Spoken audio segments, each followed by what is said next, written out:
Thanks, everyone. And I hope you guys have had a great few days here at Griff. It's been super interesting for me to see how things have been developing over the last couple of years, especially since I stepped out of CRUSSH. So I'm the ex-CEO. I used to run the business for about 13 years or so. And the last couple of years, I've been focused much more on as a non-exec director and also an investor in food and food tech businesses, but also partly in education and ed tech as well. And what I've found is that there's been a massive crossover in a number of areas, and it's been great to sort of see how that's developed. And I guess what I'll share with you is a view of what food tech is. I'll talk a bit about what it is and why it's actually important, especially for our industry in the hospitality sector. When I spoke to Jennifer last year, and she asked me to talk about food tech, a lot of it was really around coming from an operator's perspective as well. So I slightly joke, also having operated for quite a while, I spent 13 years saying no to all sorts of people trying to sell me different technology solutions. I'm now turned a little bit poacher turned gamekeeper, trying to think through what actually works and actually identifying specifically what is best of breed before I can get involved with them. So, bit of context, as SJ mentioned, CRUSSH has been around for, I guess, 20 years now, since '98 in Cornhill in London. We've got about 35 sites at the moment, and the business has been focused very much on healthy eating, juices, smoothies, salads, and all sorts of things. And we've evolved over the years, and we've won various awards over time, branding things and so on. We've had to rebrand multiple times as well. But the point of that really has been being at the sharp front of innovation, and also seeing how people have changed their perceptions of health, eating, and also experiences of things. So, question for, I guess, before I get into that, what I'm now focusing on very much is actually helping these businesses in food tech sort of, I guess, 10x the business and so on, if not more. And part of what I'm trying to do is place my bets effectively on what I see as the future of food tech companies. And if I can help in some way to help create over the next, 7-10 years, hopefully by getting involved with these businesses about trying to get £1 billion of value that we're going to generate. So we talk about unicorns in the tech world. We have only just started getting unicorns in the food tech world, and it's the start of something, I guess, 20, 50 years. So question is for everyone, does anyone know what food tech is? Can anyone provide a definition of anything? No? So over the last couple of years, I've spent a bit of time in this, and actually there's an old school definition. My background's been in engineering and then also in consulting before. And through manufacturing engineering, food technology in the old, when I was at uni 20 years ago, it was very much around processes and process technology about improving efficiency in factories and so on. And also health and safety, all that sort of stuff. Now, there's a very different definition of food tech, and one that is much broader. And if you actually Google food tech, there's all sorts of different definitions. None of them quite capture it well enough, from what I've seen. Quite often, it runs for 2 pages long, massive, complicated charts. So I've tried to distill it into one thing, and this is the lens by which I actually view all the investments in the whole sector. And it really is about any technological innovation along the whole food value chain that can potentially disrupt. It's all about the disruption of the way that we currently produce and consume or interact with food. And by breaking down between the production, consumption, and also how you interact with it, you can get a much better sense of actually where the different businesses fit into it. In a simple way, I like to think of it as from basically farm and lab to plate, plate to fork, and then fork to thoughts. So the production part, we think about farms, there's a lot of agri-tech in there. And agri-tech, there's a huge industry there that a lot of large companies are starting to get into, and that's been the traditional entry point for food tech. Personally, I'm much more interested in the consume and interact with side of things. But within that farm and lab, I say lab as well because we're now looking at cellular meat. We're looking at everything from plant-based meat as well. I think I think Benjamin is speaking afterwards about Higher Stakes, which is a cellular ag business, lab-grown meat. Also farm efficiency of farming, insect production, some of the things we talked about earlier in the last couple of days. And within that, there's a whole range of technologies that are developing with drones and so on and so forth, helping with farming and so on. From a consumption perspective, plate to fork, this is, I guess, when you look at, I guess, a lot more on our side, restaurant hospitality sector, how we interact, well, how we consume, that customer journey, if you like, from when you actually start ordering the food to the point at which you actually start getting it to eat. So a lot of the area in here comes around things like even the robotic side of things, robotic servers, some of the things we talked about in the last few days, and delivery, online delivery. So things like Uber Eats, Deliveroo, that part sits in this area. Interact with, that part is all around actually the fork to thoughts. And when I say fork to thoughts, it's the point at which you eat it to the point that you have your memories of the experience. And that part's kind of key, because we talk a lot about, the current world of food tech talks a lot about produce and consume, but this interaction with, how do you describe it? It's that memory part. So everything from the VR experiences that you get, a lot of the competitive socializing that we talked about, that Yasha was talking about, I mean, bingo and things like that, using technology to enhance that experience. The other part of that is when we're looking at some of the ways we present food. There were a couple of presentations around, I think Ido from Studio Appetit was talking about how you actually transform a plate into something more interesting and your perceptions of sense, of smell, taste, color, and all that. There's a professor called Charles Spence from Oxford University who's been working a lot with Heston Blumenthal in terms of trying to understand how you actually impact using music, but also using colors to actually determine and help nudge you into something that is sweeter or saltier. And that's one of the things that we're taking into some of the experiential things of what we're looking at in terms of both hospitality, but also FMCG world. So I'm going to share with you, so one of the fun things I get into now is doing new product development and innovation. So at CRUSSH, over the, I guess, 13 years or so, myself and my ops director, as a chef by training, came up with all sorts of crazy ideas for food. And we probably released maybe 120 different SKUs a year. And over, I guess, 13 years, that's over 1,000 odd products we've conceived of, launched, and produced.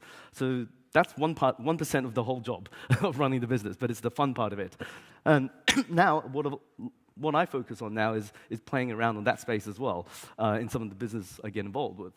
So this is future of food in terms of plant-based innovation or Frankenfood. So the story around this is back last year in February, I went over to San Francisco and Silicon Valley, spent some time with a guy called Jason Calacanis, who is a very, very impressive angel investor. His claim to fame is having invested in about 6 or 7 different unicorns, everything from Uber to a whole bunch of stuff, including the latest one, which is the Calm app for meditation and mental health. So while I was there, I was actually very interested in trying out the Impossible Burger, which is the plant-based burger that there's been a lot of sort of talk and hype about. And I went hunting them down into several places and actually really enjoyed it. Hands up anyone who's actually tried it. Right, it's only literally 2 of you, yeah. It hasn't come over here yet. It won't come over to I guess, London or UK and probably EU for a while, simply because of the food regulations over here. But Beyond Burger has come across. So I was able to convince one of the managers from a burger restaurant to give me a raw patty that I managed to smuggle back into London in my case, and played around with it so I could try steak tartare and pull it apart. And within this here, you've got a number of things, I guess you can say, as an application of the different strands of food tech. You've got plant-based meat, which is the Impossible Burger, and that's driven out of the sustainability issues that we've been talking about, environment, and that's driven a lot of that around that move away from food and away from meat and movement towards veganism. Within there, I've got the Crispr Kale. For those of you who don't know what CRISPR is, it is genetically, well, we talk about genetically modified vegetables and food and all that being a bad thing. CRISPR is a technology which is gene editing, and effectively it allows the scientists to snip away at the DNA to have a shortened DNA structure, and that, for some reason, is considered okay, as it's effectively gene-edited, genetically modified, but because it's edited, at least in Sweden, they allow it. So I was at a FoodTech conference in Sweden last year as well, and met with Stefan, who's this, I guess, professor for Umeå, where he's one of the leading, I guess, examples, leading lights in all this CRISPR technology. And he created, I guess, the world's first Crispr Kale, and gave a few of us some samples that we've played with in this particular product, this dish, I should say. Within that, you've got that agri-tech element of food tech, looking at how can you, as an example for an application, it's like low GI potatoes or multivitamin corn. That sort of stuff is the kind of thing that CRISPR technology is hoping to do. They used to do it in GMO, but they're trying to do it within the framework of CRISPR technology. I've got CBD Truffle Oil in this dish. Cannabis is a huge explosion of things going on in this sector in the last year or so, couple of years. Canada, North America, and also now in Europe, it's starting to take get some traction as well. Not least, Amsterdam has nice history of CBD or cannabis. There's a lot of health benefits and there's a lot of misinformation going on. But actually, as you dig into the CBD side of things, rather than the psychoactive element, which is THC, there's a lot of health benefits in terms of pain relief, anxiety. There's a whole number of things that becomes quite exciting in terms of looking at how we integrate it into food and health and wellness. The Balsamic Pearls, that is, I guess, an application of spherification. Now, within that, you see that in molecular gastronomy, a lot of that side of things, Adrienne from El Bulli. There's a company called Uho, which is now using spherification, the technology, to create seaweed balls as packaging. So it's like a packaging with water, and it's effectively biodegradable and arguably edible. So the sustainability element and using food tech in that respect becomes very, very interesting. So that's just an application of it. Now, why is food tech important for us? Given this is an investment conference, I thought I'd just put some numbers up in terms of ideas around the scale of food tech investment at the moment. So globally, I guess VC investment in food tech has grown literally about 5 times in the last 4 or 5 years. A growth rate of 50%, almost 48%. And if you compare that to the overall, I guess, VC growth of investment, that's going at probably around half of that, 27% or so, over the next 4 years. So you can see that food tech is massively over-indexing compared to the rest of the tech. Part of the reason is, if you think about, I guess, technology and why it's important to our sector, is the fact that up until now, last few years, we haven't been able to email food. We are the last large retail sector to be disaggregated by the internet. You've had fashion, you look at music, look at HMV, disaggregated by Spotify and all sorts of things. Fashion, everything is now gone online in e-commerce. Food, we haven't been able to email food. But with Uber Eats, Deliveroo, all of a sudden that's changed. And a lot of us operators have struggled to come to terms with that. And it's seen as a necessary evil, but they're taking 30% of our sales for that privilege of being able to deliver our food to our customers. But part of it is we're working across a whole spectrum. And I think the understanding that I'd like to share is really around the fact that as any operator, we can't just purely think of bricks and mortar anymore. It has to be in the context of the whole spectrum. I'll give you an example here where, actually, I'll come to it afterwards. But as you can see, within Europe, food delivery, so Europe, we've had about 6.5 billion euros worth of investment from VC funds since 2013, of which half of that, 3.1 billion, has been into these 5 large businesses, most of which you've heard of: Delivery Hero, Deliveroo, Just Eat, HelloFresh, and Takeaway.com, all around food delivery of some sort. Interestingly, I have a problem with this.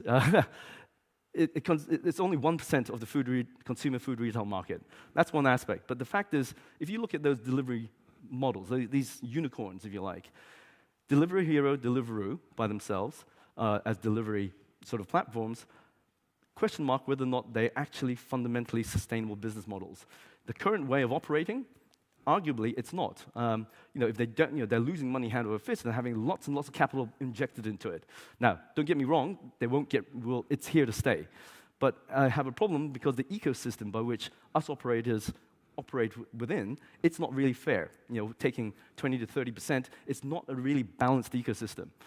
Yet, they continue to grow massively. HelloFresh is the other example. Here, you've got recipe boxes on a unit economics basis. Also, quite a challenging model, despite the amount of money that's been thrown at it. They've got massive churn rates and so on. Actually, Yasha from Piper, they've done an investment of £6 million into Mindful Chef in London. I think it was announced about a month or so ago. And that's a great business because that's a recipe box, but healthy eating. But what they've done is they've managed to make that a sticky business. And this is part of this direct-to-consumer model that I want to sort of share as understanding how it impacts the bricks and mortar side of things.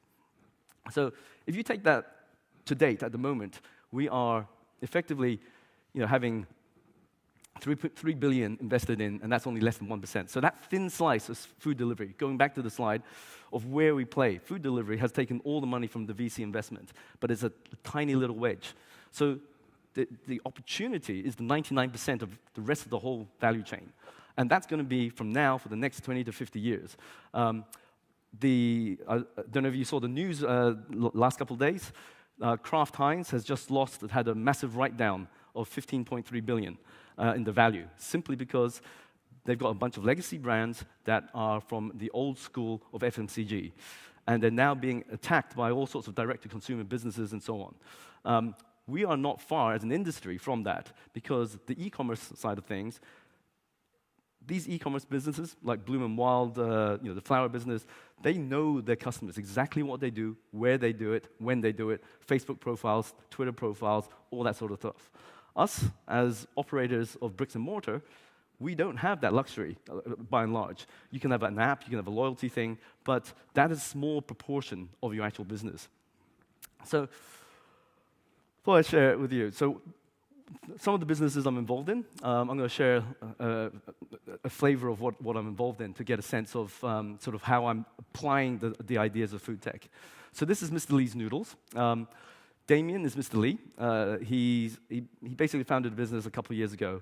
It's a healthy pot noodle is basically what it is. But the tech element is through a smart vending machine. And it's got a great story. So Damien's 52. He basically discovered he had stage 4 cancer at stage 4 and was given a couple of, few weeks to sort his affairs out.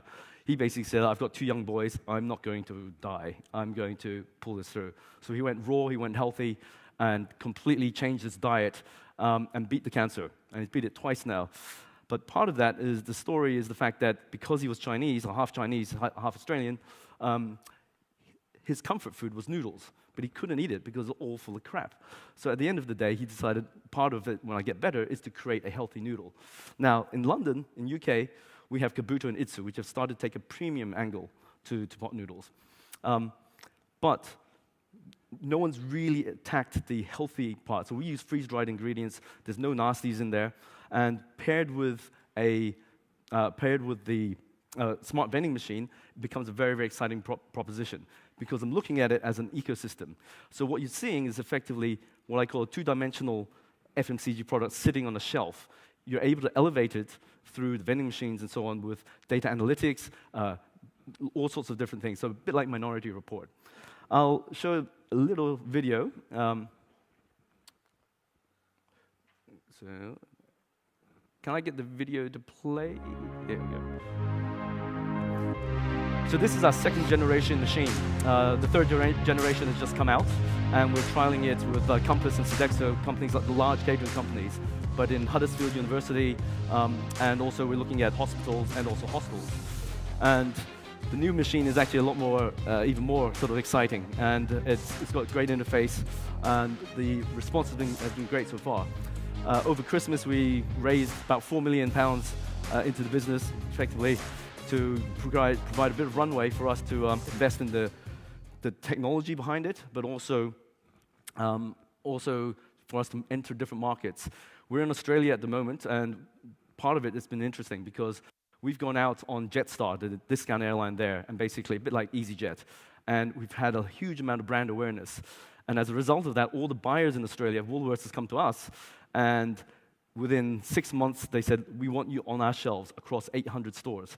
And we're like, oh, how are we going to do that? So it's been a massive journey this past year. And we're now looking at also growing into different markets as well. I'll touch a couple of things here. I won't go through all of them. But a couple ones, Ambi and Cheerfy. These are what I call hospitality tech.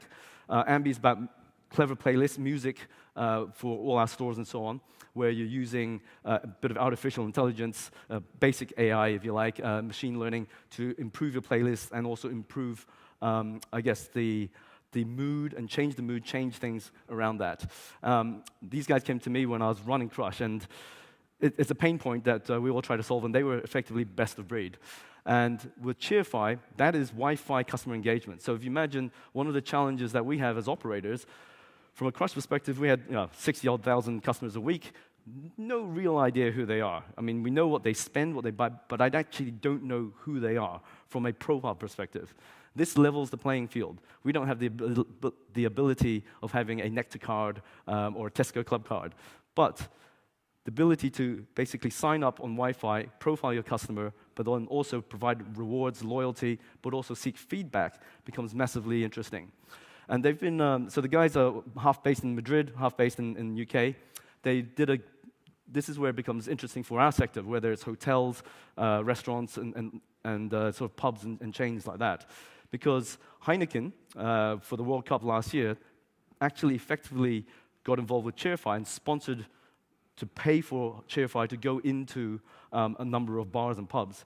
So if you imagine you go in, you're a Dutch fan, I'm a UK, England fan. We go in, and all of a sudden, we're profiled. I'm a Dutch fan, so you're a Dutch fan, I'm an English fan, and all of a sudden, when the match is on, Netherlands scores a goal, all of a sudden, there's a ping to you saying that, actually, congratulations, you get a free pint of beer from Heineken. Flip it the other way around, all of a sudden, England scores, I get a message saying, come to the bar and get a Heineken. So they're starting to look at rolling this out, and it becomes quite interesting because it's layers of data. So everything's around data. With Mr. Lee's Noodles, if you take that, that's about having data with the data analytics of who's in front of the machine. It's a footfall counter when no one's around as well. So you're really trying to get much more rich information about your end customer. I'll talk about Pasta Evangelist because that is a business that is direct to consumer. So effectively what Pasta Evangelist is a high-end pasta, so handmade pasta with a great sauce, delivered directly to your home through the letterbox.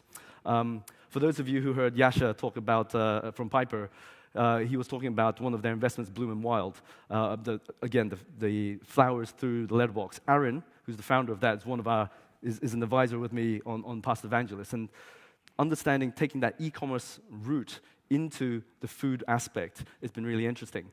And here, the reason direct-to-consumer needs to be part of your armory in terms of understanding the impact of that is because they are leapfrogging. These businesses are leapfrogging large legacy businesses with CapEx. As an example, with CRUSSH, I looked at the leases for going into Selfridges and Harvey Nicks and all that. Couldn't get the numbers, the financials to work, and economically, just because the rent was so high. With Pasta Evangelist, they've just opened in Harrods Food Hall back in November. Helped them with the details of that, and I said, the numbers on this are insane. How are you going to do it? But actually, for a business that's been going for 18 months, they were able to do it because actually, if you imagine you have 30,000 customers, visitors to the Harrods Food Hall every day, if you treat that as lead gen, pure marketing lead gen, how do I tap those 30,000 people and get them either come visit us and buy, interact, and transact, or they can actually go online and have multiple channels from subscription to gifting and so on. With CRUSSH, you just can't do that. We weren't able to do that. But this 18-month startup has been able to do that because you've got 6 different channels by which you can actually sell the product. So fundamentally it changes things. They received about, their first institutional round end of last year for about 1.8 million. So it's quite, the tech money is coming into the space. Real good ketchup. I love this sugar-free ketchup. I know Mario has his high-end, beautifully done Italian ketchup. This is sugar-free ketchup. It's the only one suitable for diabetics, and therefore, for my interest, for children. It tastes great, and it's hopefully going to change the world in a different way. Feeder, Yotto, these are the ones that I won't dwell on. And what I'll share with you, two interesting things. So from a FoodTech perspective, there are two projects I'm working on that are super interesting. One is the idea of Airbnb of food. So we're talking about disruption. If you think about from the hotel sector, Airbnb has created this entire monster, this marketplace that did not exist before. All of a sudden, you're in a situation where you've got an entirely different sort of needs being met. I mean, if you told us that we would be comfortable, people would be comfortable living in renting someone's room across the world, halfway across the world, without knowing them, a few years ago, you'd think everyone's crazy. So with Airbnb of Food, a lot of people are trying to do that. There's about 30 different companies around the world trying to do that. But none of them are really, really succeeding. There's been a massive graveyard of that. And they are going down two routes. One is a travel experience. So you go down and you actually share food. You have 8 or 9 people come over. The other is taking amateur cooks and sharing that on a delivery platform. Problem with that, you've got two issues: solving trust and logistics. So the Airbnb food idea that we're working on at the moment, that is in MVP stage, we have been able to solve trust instantly, and we've been able to have no logistics costs. So it's quite exciting. So have to watch the space, but the potential is there to be a unicorn. Whether it gets there, entirely different matter. The other part is non-alcoholic spirits. Seedlip was mentioned the other day about how the move from millennials has gone to healthier options and so on. I think someone from Keen was saying that 20% of all bars, so Be At One sales were non-alcoholic cocktails. This is a whole huge area. And this part, we're looking at potentially trying to patent elements of it in order to bring in cannabis where there's a functional benefit, but also not having the harm elements associated with alcohol. So current products out there don't quite get all the way. I think we're in some place where we can. So I'll share with you the last slide on the 3 areas of interest. These are by no means the answer to all the trends, but these are things that I'm personally interested in. First one is tech-enabled food delivery, mobile payments. So all these things, Amazon Go, where you just walk into the shop and walk out, that's coming to the UK, I think this year. All this stuff around Deliveroo and so on. I'm involved with Feeder, which is effectively an office catering delivery platform, and also dark kitchens. So I think Aaron was talking about Cloud Kitchen, Cloud Canteen. This whole area is super fascinating in dark kitchens. I know there's a Dutch dark kitchen that we're talking about earlier. If anyone's in this space, please do chat with me. Find it absolutely interesting. And the underlying trends there are around convenience, time-poor customers, and this whole thing of automation. Automation and robotics, where it's going to make a difference is actually back of house, not so much the front of house yet. In China, Japan, people are a lot more comfortable with robotics for some reason in Japanese culture. In Europe and the Western world, less so. And I don't think that's where the focus is going to be. It's all around back of house to begin with. Personalized food, personalized nutrition, that's been a big thing. That machine there is called the Foodini.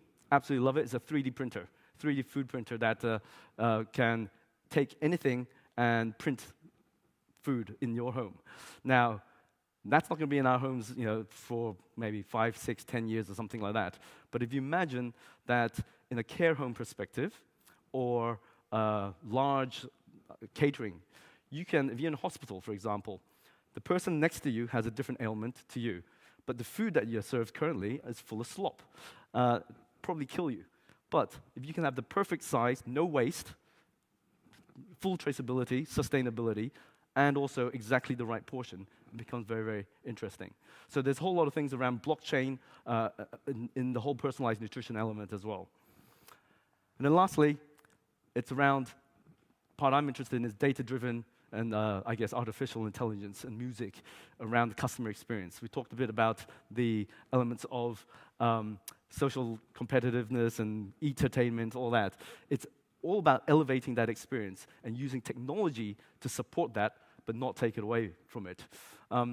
One of the things I'm involved in is a project with the University of Surrey, which is they're building a new future hotel, £35 million hotel at Surrey University, which is, I guess, UK's leading hospitality university. What we're doing is basically, I'm curating a lot of the food tech that goes into it. And that little V symbol up there, that's a company called PaveGen. Oh. You don't want me to rugby tackle you, do you? No. OK, 2 minutes. It's a company called PaveGen. And what it is footfall technology. It's a tile. As you walk across it, it converts your footfall into energy, into data. If you imagine combining that and linking it as an input into music side of things, you can automatically change the mood just automatically based on how many people in the room and so on.